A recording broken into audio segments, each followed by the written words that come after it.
philosophy of anti-theism is a philosophy for the strong. It's a philosophy for the intelligent. It's a philosophy for the well-connected.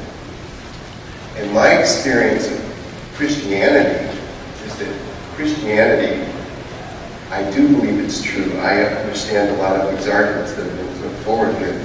But Christianity has something to say for people who are not strong, who are not intelligent, for people who fall down. Christianity gives people a reason for dignity, human dignity. We're all created in God's image.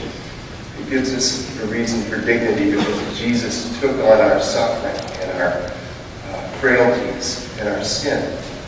It also gives us a reason for hope because He conquered death. He conquered the things that hold us down.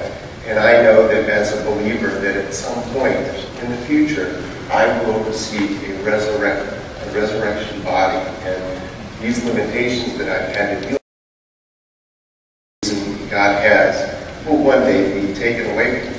And I guess my question for you, Christopher, is, regardless of the truth or falsity of my beliefs, I would like to know what your anti-theism has to offer in the way of dignity or hope to those who are not as intelligent as you, who are not as strong as you, who are not as well connected.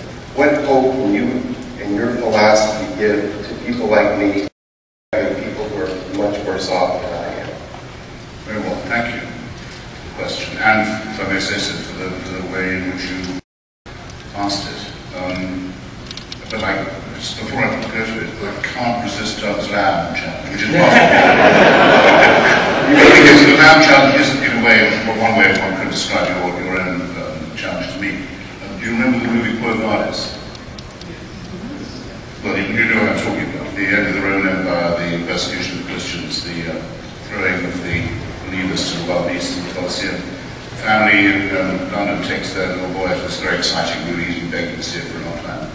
Climactic scene comes, the arena, the Colosseum is there, the falling scenes, the boy starts to cry unconsolably. He just can't bear it. And they take him out to the lobby and provide him with ice cream and try and soothe him. He just can't stop weeping. He said, "What's the matter? I can't take it." They said, "What's too old?" Finally they gave him to simmer down and said, "What was so terrible?" He said, "There was a poor liar that hadn't got a Christian."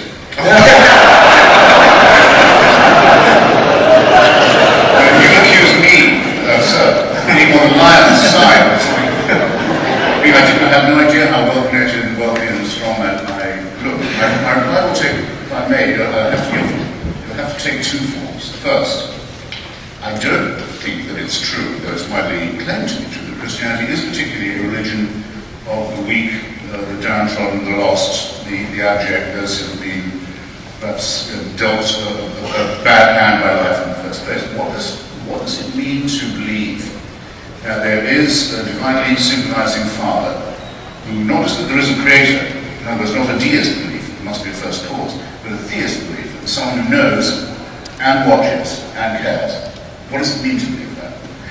I think it has two very disagreeable implications. One is that we are subjected all the time to permanent, unending, round-the-clock surveillance that begins at least when we're born, some would say before, and doesn't even quit when we die. There's no privacy, there's no freedom. There's nothing you do that isn't watched over. And then you can be convicted of thought crime. You're already guilty because we know you at least were going to think about it. This is an absolute definition of unfreedom. It's what Orwell means when he says that all totalitarianism is essentially theocratic. Is this for the weak? No, it postulates a hideous strength, to borrow a C.S. term. A horrible, unchallengeable despotism that could never be a horrible parody of the idea of father. I have 3 children. They don't want me to die, but I'm damn sure I'm not going to see them die. They will be at my funeral. That's my job. This father says, I'll never get out of the way. You'll be dead and I'll still be here. And I'll sit in judgment on you when you're dead as well. You'll never hear the end of me. You'll never see the back of me. This is a hideous, again, tyrannical parody. And it's not a weak person speaking. It's not the still, small voice of compassion. It's the utter arrogance of absolute power. Right, if I haven't made that clear this time, I won't be able to improve on that as my view. That's what I believe. Now let's take the case of someone who's been dealt a bad hand.